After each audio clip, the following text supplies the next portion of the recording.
So good day to our third year community medicine students. So for this session, we shall talk about community organization.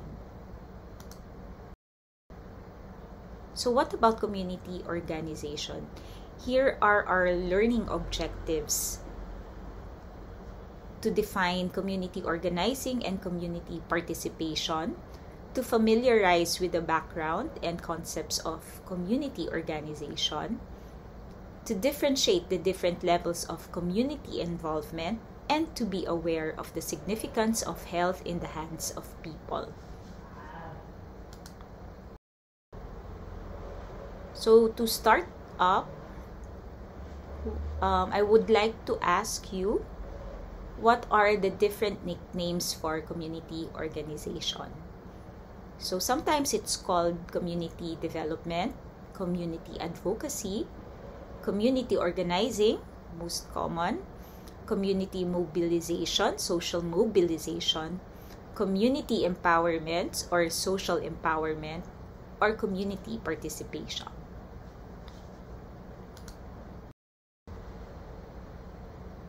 So why is there a need for community participation in healthcare? This is because health is everybody's concern. So it's individual patients' concern, it's the community's concern, and the healthcare workers' concern. Not mentioned here is in between we have the family.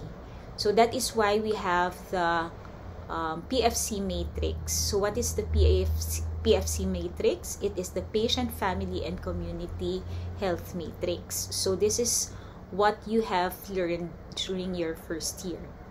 So health intervention will only gain significant effects within the target community with their participation.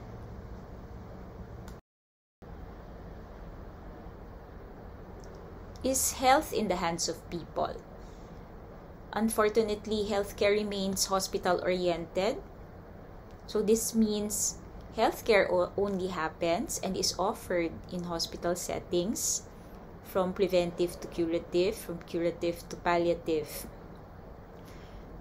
So when we say doctor-centered, it means that healthcare is only offered or available when there is doctor available or offering it. So healthcare is also inaccessible, unavailable, inappropriate, and expensive, especially in lower middle income countries like the Philippines. There is also absence of professional healthcare providers in the countryside and GIDAs. So you know that GIDAs would mean your geographically isolated and disadvantaged areas. So these are communities that are physically and socio-economically separated from the mainstream society due to physical factors or socio-economic factors. Sometimes there are also areas of armed conflicts. So they are referred to as GIDAs. So how do we elicit significant community participation in primary health care? This is stated in the Alma-Ata Declaration. So, primary health care requires and promotes maximum community and individual self-reliance and participation in the planning, organization, operation, and control of primary health care, making fullest use of local, national, and other available resources, and to this end develops through appropriate education the ability of communities to participate. Here are stages of healthcare delivery where community should participate. So first and foremost, we should always have the situational analysis or the community diagnosis. This would be followed by planning and implementation, and lastly, by the monitoring and evaluation.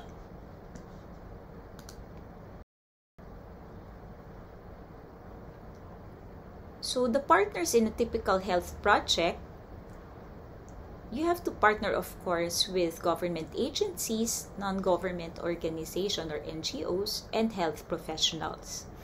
You must also partner with your community health workers, local officials, community or barangay leaders. So they are usually the mediator between the health professionals and the beneficiaries in the community. You can also partner with community, individuals, and the families, which are all beneficiaries of these healthcare benefits. But because of the health in the hands of people, the beneficiaries join the health professionals in the SAPIME. So SAPIME is just short for your situational analysis, planning and implementation, monitoring and evaluation. So a short for that is SAPIME.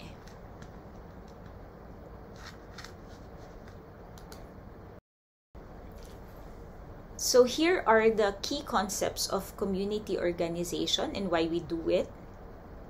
According to Minkler, it's for empowerment or the enabling process through which individuals or communities take control over their lives and environment. Next, we have the community competence, which is stimulating people to think critically, identify problems, and as well as the new solutions. And finally, participation in all phases of community organization, in all the phases of the SAPIME, situational analysis, planning and implementation, and monitoring and evaluation. Still according to Minkler, there is community identified issue selection or prioritization. There is Freirean notions of critical consciousness. So when we say critical consciousness, it is defined as the ability to change reality through intervention. And usually critical consciousness is used to empower oppressed individuals. And lastly, there is group planned action for the transformation of the situation. So I just mentioned about the Freirean notion of critical consciousness. So it came from Freire, Paulo Freire. So who was he?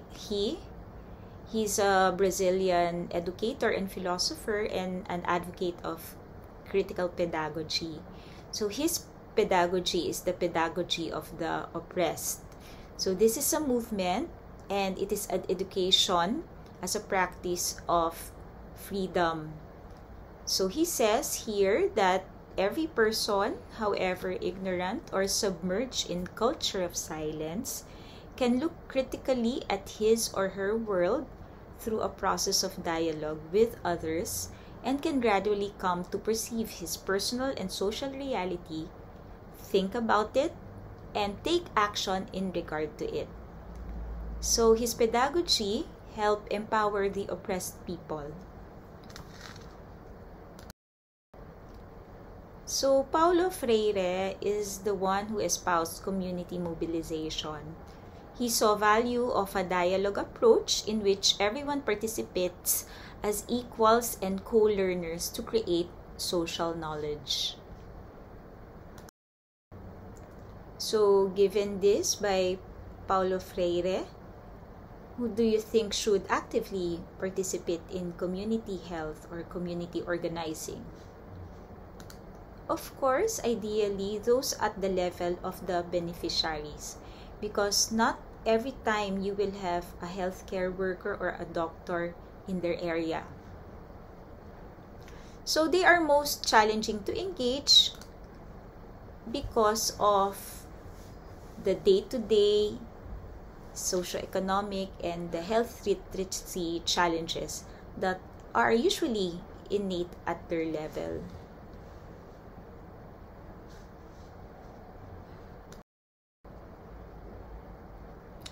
That is why there is a need for community empowerment. So here are some characteristics of empowered community according to Israel et al. So there is resource sharing, like acknowledging their resources, their innate culture and traditions. There is collective problem solving among themselves, and there is minimal assistance from outsiders in terms of problem solving assistance.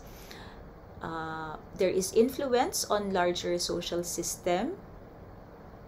They have the belief that they have the capacity to influence the larger social system and are able to optimize or access their resources.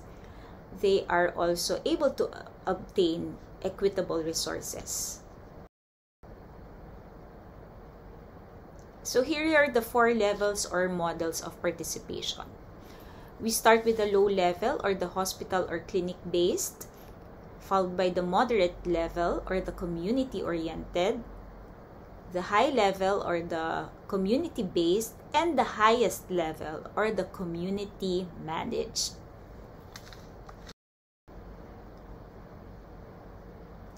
Okay, here is a table on the 4 levels or models of community participation. So let's start with the low level or the clinic or hospital based. The principle here is health to the people. So the main character is authoritarian. So when we say authoritarian, community members are merely informed of the health activities which are to be implemented, and these have been designed and packaged by implementers already, and these implementers are usually the doctors. The impact here, usually there's no change. The effect on the people, still there is no participation the side of the community people. So the participation comes mainly from the healthcare workers or the doctor. Next, we have the moderate level or the community-oriented. The principle here is health for the people, and the main character is paternalistics. When we say paternalistic, there is predetermined programs, and the projects are confirmed with the community through consultations. So this is actually like a deceptive approach, if you may know, as it pretends to be supportive of the community when actually they just want the community to accept the activities that are deemed responsive to the locality's need as seen through the eyes of the healthcare worker and not the community. Okay, so the impact here is there is a bit of behavior change. So the effect on the people, it's that it allows small participation, but there is still resistance to change. Next, we have the high level or the community based, and this is health with the people.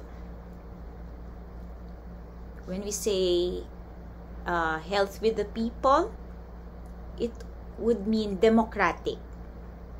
So in democratic, there is joint decision making among health workers and the community. There is formation of partnership, and the effect of the government as the development organization is to be supportive of the community, as it helps the community find ways to gain more control of their lives. At this point, it's around 50-50 participation on both sides. The impact here, there is social change, and the effect on the people is usually supportive from both sides. And lastly, we go to the highest level or the community managed, and this is health by the people. This is actually liberating because major decisions are lodged in the community itself, and community members are the managers of the programs already. The impact here, of course, there is already structural change as health is being in the hands of the people. So effect on the people, there is self-reliance and self-determination in the individual level in the community. Now we go to measurement and evaluation methods. So let's start first with community diagnosis. This is usually the first step. So this could also be your situation analysis or your needs analysis. Community diagnosis is a method of assessing a community's needs and characteristics, and it takes into account its social dynamics and other factors affecting internal problem-solving capacity such as poverty, illiteracy, and malnutrition, among others. According to Eng and Blanchard, this may couple the assessment process with community organizing and capacity building.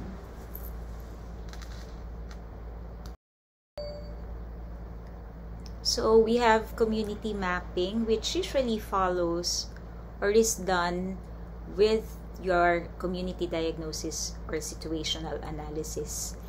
So it's a process where assets of a community are diagrammed in primary, secondary, and potential building blocks according to their source and locus of control within or external to the community.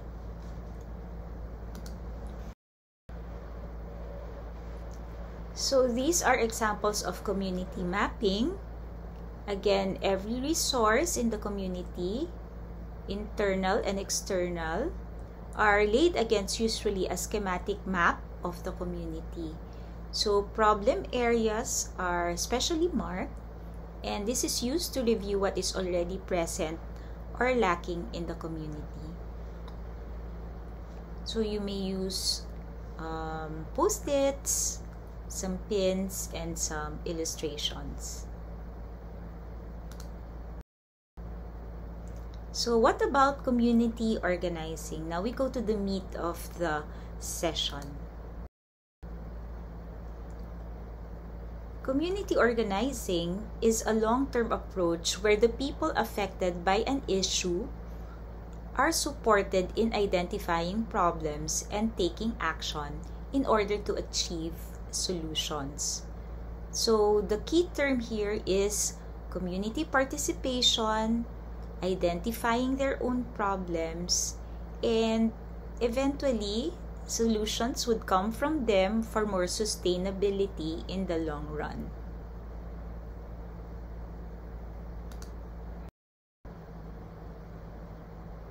Community organizing and development is a process by which a community empowers itself by working to identify its needs and to resolve its problems in a collective manner.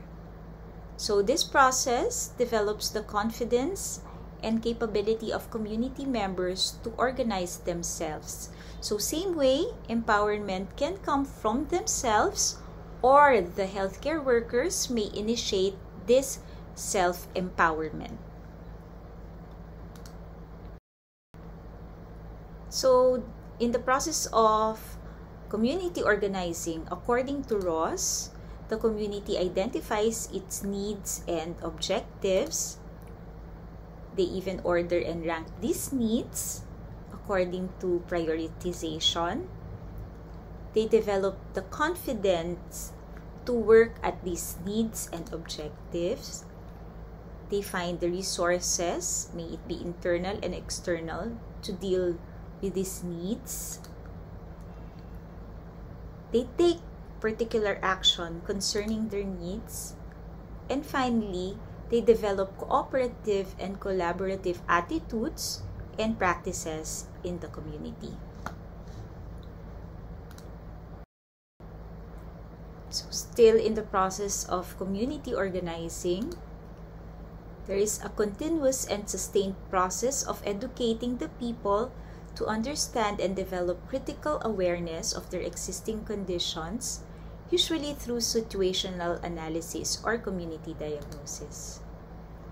So working with the people collectively and efficiently on their immediate and long-term problems, and lastly, mobilizing the people to develop their capability and readiness to respond and take action on their immediate needs towards solving long-term problems.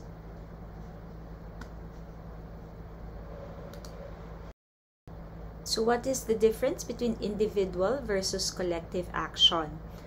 So community organizations, they usually look at collective solutions. So larger number of people who are involved in finding solutions make greater impact on the community since more approaches and concerns are taken into consideration. In terms of geographically related, they usually have similar problems and hence are addressed by solution using resources of a certain area. And usually they prioritize solutions.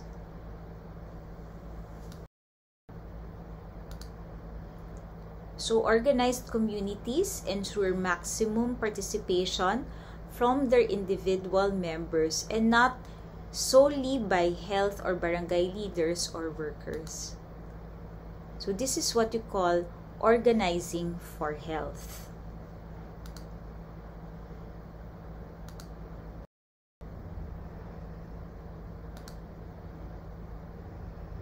So organization for health, usually health issues or needs as priority is mainly from the eyes of health agencies and professional healthcare workers.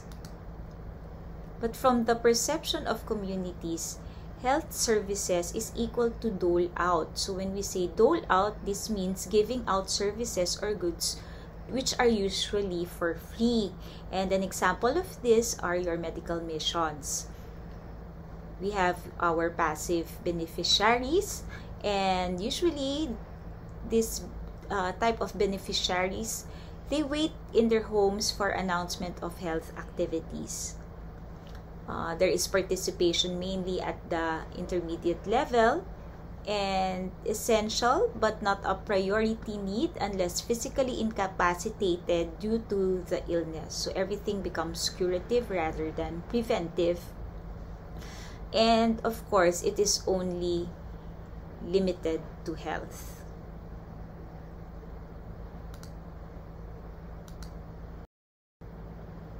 So another paradigm shift in community organization would be organizing through health. So what is the difference of organizing through health with organizing for health? So in organizing for health, this means the health is the end goal. In organizing through health, this means health is the means to your goals. So in community participation, health should be both the means and an end.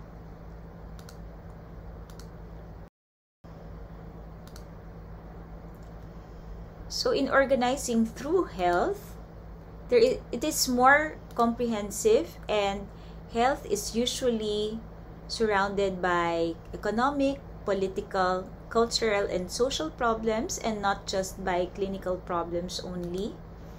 It recognizes that health is essential, but there are more immediate and pressing needs of the community and community members.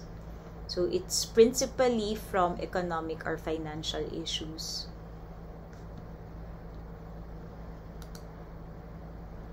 Communities not only as recipients of health services, but communities in need of more encompassing community action.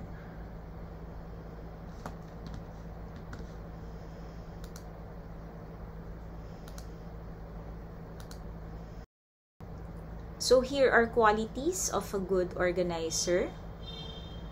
So it would be nice to have imagination. They can imagine a better future for the community. of course, it would be appreciated if he or she would have a sense of humor. So here they have usually the ability to recognize and come to terms within the contradictions or the irony in the world. So must have a blurred vision of a better world. What does this mean? So usually they have the ability to see how small actions and projects would lead into broader movements or bigger changes, or see the bigger picture in the long run. Next is an organized personality. So despite the chaotic and many issue context of the community organization outside, this good organizer would be organized also from the inside. There is strong ego, or sense of oneself. When we say ego, there is unreserved confidence in one's ability to do what he believes must be done. So a good organizer must have a free and open mind and political relativity, recognizing values that are relative and being secure in one's identity in a world of uncertainties. There is flexibility of personality, adapting well to changing circumstances around. And lastly, the ability to create the new out of the old. So this is avoiding doing things over and over again, even if they have year in, year out, they are not working. So it's thinking of new ways to solve problems, to bring a better future. So innovations. Okay.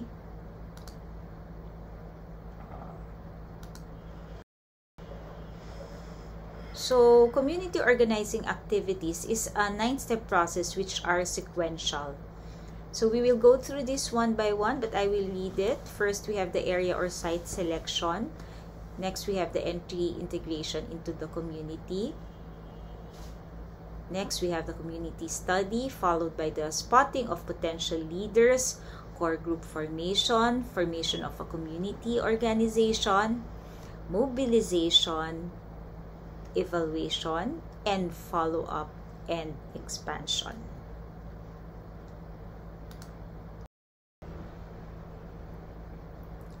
Okay, for the area or site selection, we have this criteria.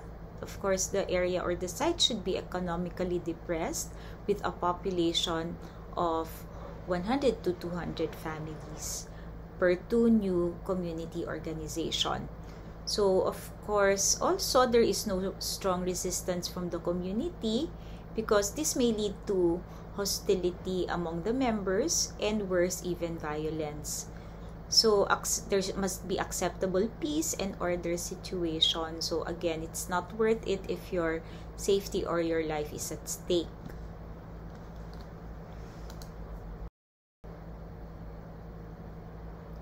So this is followed by entry into the community once you have selected your site or your area. And here you will start your integration into the community with the first step always being establishing rapport or connection with the people through continuing effort to imbibe the community life. Okay? So you have to live with them and undergo the same experiences, or this is what we call your immersion.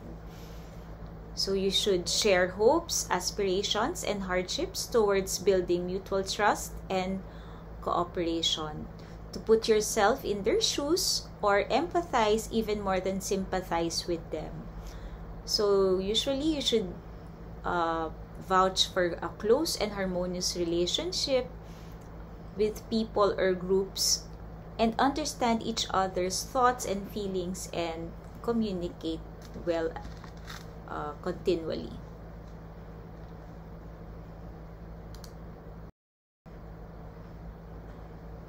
So here are the guidelines for entry into the community. You must recognize the role and position of local authorities. You must adopt a lifestyle including speech and behavior in keeping with that of the community.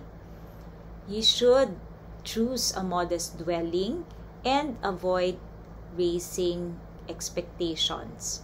So make it appear that you are in the same level, no more, no less.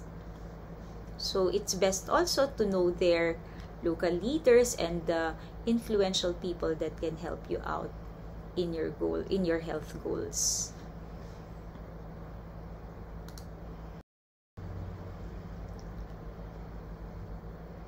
So here are some methods for integration. You must participate in directly productive activities of the people.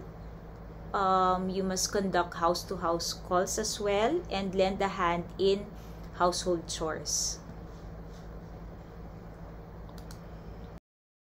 Now that you are integrated into the community, the next step is to do community study. So here are some strategies. We do appreciative inquiry. So this is a positive approach focusing on the strengths of the community and helps people move to a shared vision. We have the 4Ds: to discover what is now, to dream what might be, to design what should be, and deliver what will be. Okay, so we have focused and discussed the engagement steps. We now go to the following formation steps. First off, we have to spot the leaders. So a characteristic of a good community leader, of course, he must be productive, must be well respected by the community, is capable of working for change, is conscientious and resourceful, and can communicate. So you must speak the same language also with this potential community leader.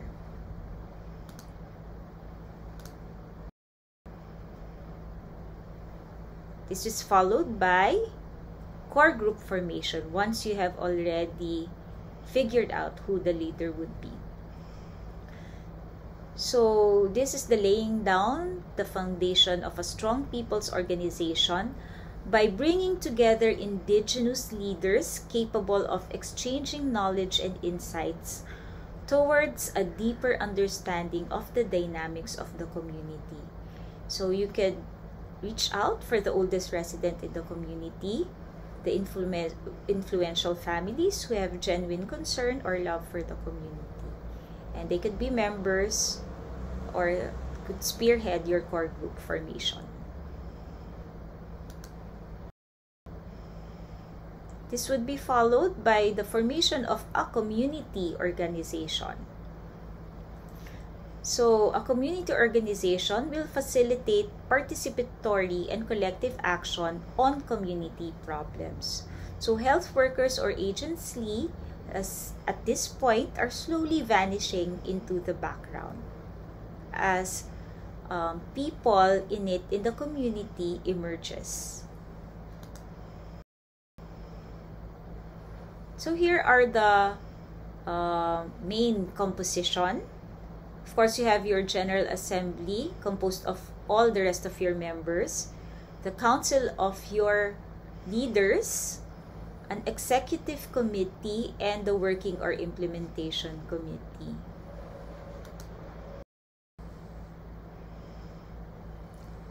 So the principles: there must be maximum participation of the members and maximum control by the people. So there's a new concept. There should be collective leadership. So what is collective leadership? Actually, it's a process where a group of people, they work together to achieve a common goal. There is sharing of leadership responsibilities and decision making. Usually there is shared power or distributed power among different entities in the community. There is trust, transparent communication, accountability, so people are held accountable for their actions, and there is shared learning. So people learn from each other's experiences and insights. So we have finished on the first 6 steps, which are involved in the engagement in the community and of course the engagement of the people. Now we go to the last 3 steps. Starting with mobilization. So this refers to activities undertaken by the community organization to solve problems confronting the community. The underlying aim is to build and strengthen the people's self-confidence and collective spirit as one community.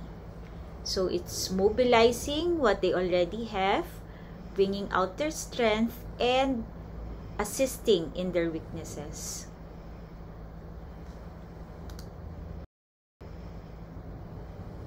Next, we have evaluation.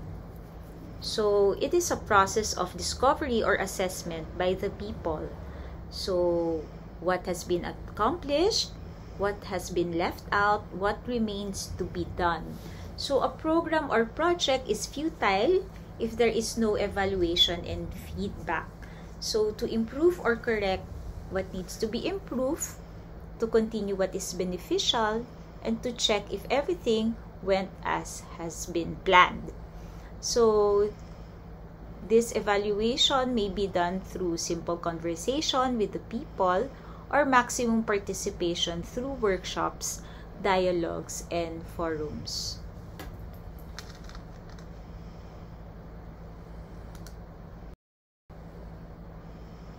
And lastly, we have follow-up and expansion.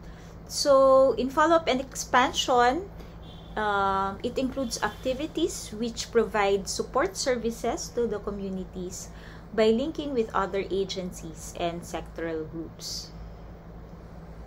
It includes plans for long and short-term programs and regular monitoring activities.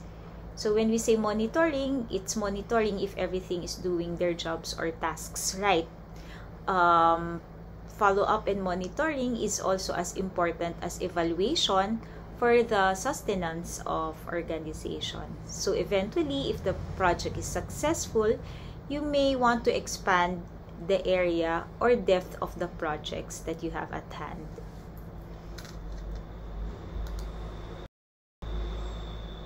So we have already discussed the different community organizing activities. These 9 steps may be summarized with this 6-step cycle. Again, you must always start with assessing the community through situational or needs analysis or community diagnosis. Once you have integrated the community, of course, you have to identify and create an action team among the community members. After which, you must develop an action plan that is based on your situational or needs analysis or community diagnosis. This would be followed by mobilizing the action team to do the action. And this is followed again by implementation of the action plan. Finally, you have to evaluate if the action plan is successful or not and identify the points of improvement. And assess community once again if the action plan has impacted the community and if the action plan is still applicable or not. So let's zero in community organizing in the Philippines.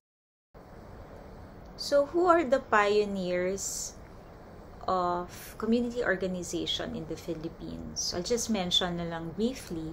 So we have Viterbo of Rojas City, Macagba of La Union, Wale of Silliman University, De La Paz with Katiwala program in Davao City, Benitez and Flavier of the Philippine Rural Reconstruction Movement, Campos of the UP Comprehensive Community Health Program, Solon of the Cebu Paknaan Club Institute of Medicine Project.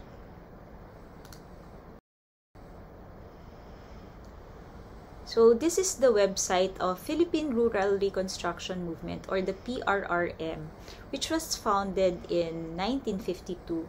So it began as a small group of Filipinos led by UP Dean Conrado Benitez. So it is the first NGO to send its workers to villages to implement programs in education, livelihood, health, and self-governance. So PRRM established barrio government and today's barangay council. So, just a brief background. In the early 70s, the community-based health programs, or the CBHP, emerged after several groups began to question the government's existing healthcare approaches and started exploring new ways of answering the health needs of people. So, the CBHP role has been helping develop neglected rural communities by encouraging the people to be self-reliant and responsible for their own health.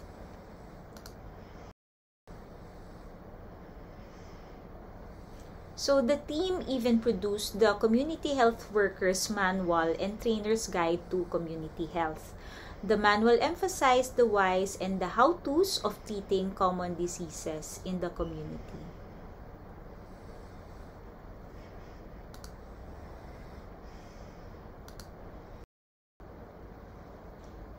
So what are the guiding principles of the community-based health programs?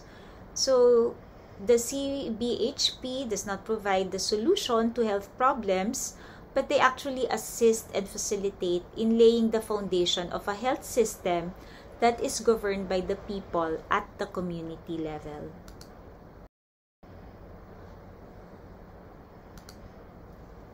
So it is a method or process of giving or transferring knowledge, skills, and power to the people so that they become more responsible for their health. They establish programs that aim to respond to the basic health needs of people through education, training, and services. The skills training and capacity building are up at hand so that later on they can be left on their own to become fully community managed.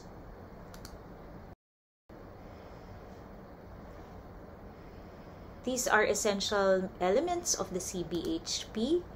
The community knows, feels, and accepts responsibility for community health, not just health of the individual.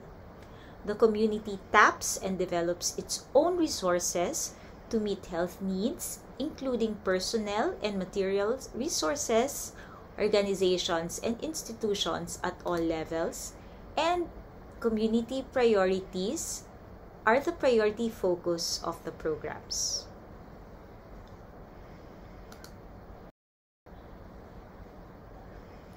So, community medicine clerkship. So, this is your program in your community medicine during your clerkship, which is already a few months from now. So, congratulations. So, usually, you will have your community diagnosis, community assembly, program planning, program implementation, and monitoring and evaluation. So, it's still SAPIME. Situational analysis, planning and implementation, and monitoring and evaluation.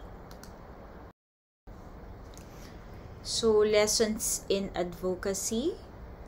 So, when we say advocacy, according to the Advocacy Charter, Action for Advocacy, advocacy promotes social inclusion, quality, and social justice. So, it says that it's never too early to start partnerships.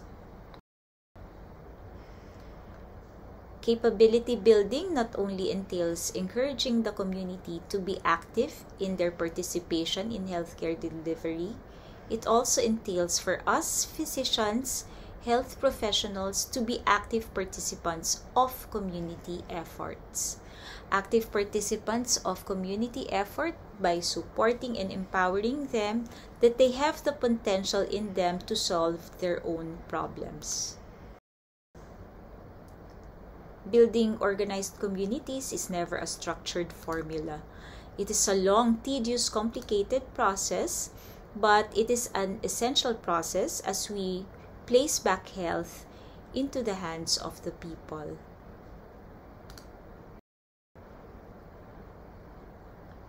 So here is a Chinese proverb: give a man a fish and you feed him for a day. Teach a man how to fish and you feed him for a lifetime. So furthermore, if you give someone a fish, they eat for a day. If you teach someone to fish, they can feed themselves until the water is contaminated or the shoreline is seized for development. But if you teach someone to think critically and be politically conscious, then whatever the challenge is, they can organize with their peers and stand up for their interests. So do not just leave them with a skill, leave them with critical thinking to make things work for them should challenges arise. And that is the essence of community organization. Here are my references. Thank you and good day again.